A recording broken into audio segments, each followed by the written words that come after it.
بسم الله الرحمن الرحيم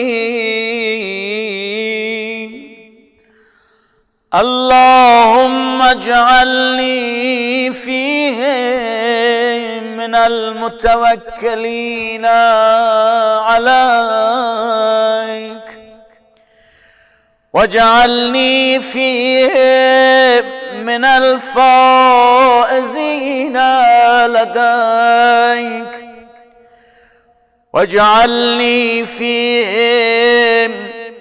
من المقربين إليك بإحسانك يا غاية الطالبين.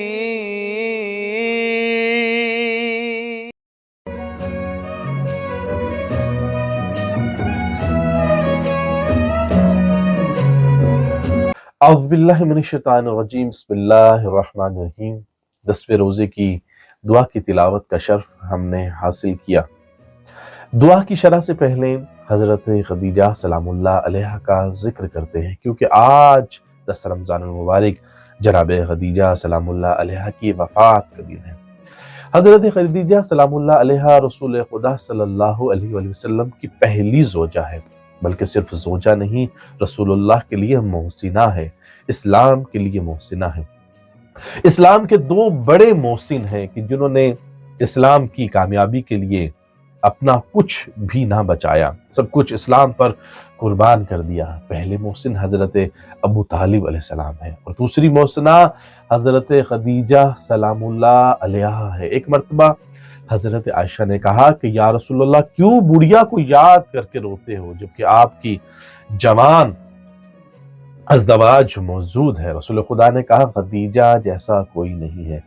خدیجہ اس وقت مجھ پر ایمان لے کر آئیں کہ جب مجھے جھٹلایا جا رہا تھا۔ خدیجہ نے اس وقت میرا ساتھ دیا جب کوئی ساتھ دینے والا نہیں تھا۔ خدیجہ نے اس وقت دین اسلام پر مال خرچ کر کے دین اسلام کے پودے کی آبیاری کی کہ جب کوئی مال خرچ کرنے والا نہیں تھا۔ حضرت خدیجہ کا آخری وقت ہے کہ رسول خدا کے پاس کچھ نہیں ہے، تو حضرت خدیجہ سلام اللہ علیہا رسول اللہ سے کہتی ہے کہ یا رسول اللہ مجھے اپنے کرتے میں دفنانا، یا رسول اللہ میری فاطمہ کا بڑا خیال رکھنا۔ آئیے دعا کی شرح کی طرف چلتے ہیں۔ اللہم اجعلنی فیہ من المتوکلین علیک، اے اللہ مجھے ان لوگوں میں شامل کر جو تجھ پر بھروسہ کرتے ہیں۔ اس دعا میں توکل سکھایا جا رہا ہے، یعنی اللہ پر توکل۔ ایک انسان اپنے باپ پر توکل کرے، ایک انسان اپنے باس پر توکل کرے، لیکن کتنا خوبصورت ہے کہ ایک انسان اللہ پر توکل کرے۔ وَمَن يَتَوَكَّلْ عَلَى اللَّهِ فَهُوَ حَسْبُهُ، جو بھی اللہ پر توکل کرتا ہے اللہ اس کے لیے کافی ہے، اللہ اس کے لیے کافی ہے۔ لیکن توکل سے قطعاً یہ مراد نہیں ہے کہ انسان دنیاوی اسباب کو چھوڑ دے، نہیں، دنیاوی اسباب اختیار کرنے کے بعد اللہ پر توکل کرے۔ رسول خدا نے کہا اونٹنی کو باندھ دو، اب اونٹنی کو باندھنے کے بعد اللہ پر توکل کرو۔ ایک کسان زمین میں بیج کو کاشت کرے، پانی دے، کھاد دینے کے بعد اب اللہ پر توکل کرے، اور یہ توکل کے آثار ہے کہ جب انسان دنیاوی اسباب اختیار کرنے کے بعد جو وہ کرنا چاہیے تھا وہ کر چکا، وہ کرنے کے بعد اب اللہ پر توکل کرے تو اس کا اثرات یہ کہ انسان مطمئن ہو جاتا ہے، انسان پرسکون رہتا ہے۔ یہ توکل کے آثار ہیں۔ وَاجْعَلْنِي فِيهِ مِنَ الْفَائِزِينَ لِدَيْكَ، اے اللہ مجھے ان کامیاب لوگوں میں شامل کر جو تیرے ہاں کامیاب ہے۔ یہ کامیابی کیا ہے؟ حقیقی کامیابی کیا ہے؟ حقیقی کامیابی کا راز کیا ہے؟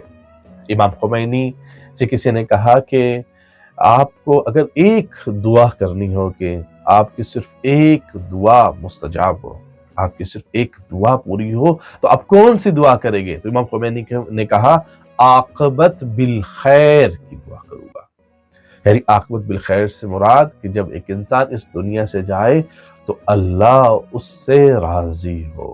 یعنی یہ سب سے بڑی کامیابی، دنیا کی سب سے بڑی کامیابی یہ ہے کہ انسان جب اس دنیا سے جائے تو عاقبت بالخیر ہو اس کی، کہ اللہ اس سے راضی ہو. اور رسول خدا صلی اللہ علیہ وسلم نے اس وقت فرمایا کہ جب ایک آیت نازل ہوئی، ان الذین آمنوا وعملوا الصالحات اولئک هم الخیر البریہ، جب یہ آیت نازل ہوئی تو رسول خدا صلی اللہ علیہ وسلم نے مولا علی علیہ السلام کی طرف دیکھا، یعنی مولا علی علیہ السلام کی طرف اشارہ کیا اور کہا کہ ان علیا وشیعتہ هم الفائزون یوم القیامہ، کہ بے شک علی اور علی کے شیعہ ہی یوم القیامہ میں کامیاب ہونے والے ہیں. یعنی دنیا کی اور اس آخرت کی حقیقی کامیابی یہ ہے کہ ایک انسان، ایک مومن، ایک مسلمان علی کا سچا شیعہ بن جائے. اگر وہ علی کا سچا شیعہ بن جائے گا تو ہم الفائزون، تو وہ کامیاب لوگوں میں شامل ہو جائے گا. وَاجْعَلْنِي فِيهِ مِنَ الْمُقَرَّبِينَ إِلَيْكَ بِإِحْسَانِكَ، اے اللہ مجھے ان لوگوں میں شامل کر جو تیرے قریب ہے تیری مہربانی سے. پہلے کہا کہ مجھے فائزون میں شامل کر، پھر فرمایا کہ مجھے اب مقربین میں بھی شامل کر. یہ مقربین کون ہیں؟ یعنی جو اللہ تعالیٰ سے قریب ہے. والسابقون السابقون اولئک المقربون، یعنی جو سبقت لے جانے والے ہیں، جو اللہ کی طرف، جو نیکیوں کی طرف سبقت لے جانے والے ہیں، جو اللہ تعالیٰ کے قرب کی طرف سبقت لے جانے والے ہیں، وہی مقربین ہے. عزیزان محترم، اللہ کا قرب کیسے حاصل ہوتا ہے؟ واجبات پر عمل کرنے سے اللہ کا قرب حاصل ہوتا ہے. واجبات سے مراد جتنے بھی اللہ تعالیٰ نے واجب انسان پر قرار دیے ہیں، نماز، روزہ، حج، زکوٰۃ، والدین کا احترام وغیرہ وغیرہ. حرام کام چھوڑ دینے سے اللہ کا قرب حاصل ہوتا ہے. جتنے بھی حرام کام اللہ تعالیٰ نے قرار دیے ہیں، یعنی جھوٹ بولنا، غیبت کرنا، تہمت لگانا، شراب پینا، نعوذ باللہ من ذالک، زنا کرنا، ان تمام کاموں کو چھوڑنے سے اللہ کا قرب حاصل ہوتا ہے. دوسروں کی مدد کرنے سے، دوسروں کو راضی کرنے سے اللہ تعالیٰ کا قرب حاصل ہوتا ہے. اہل بیت علیہ السلام کی محبت رکھنے سے اللہ تعالیٰ کا قرب حاصل ہوتا ہے. پروردگارہ ہمیں مقربین میں قرار دیں، ہمیں سابقون میں قرار دیں، ہمیں فائزون میں قرار دیں. وما علینا الا البلاغ المبین. والسلام علیکم ورحمۃ اللہ وبرکاتہ.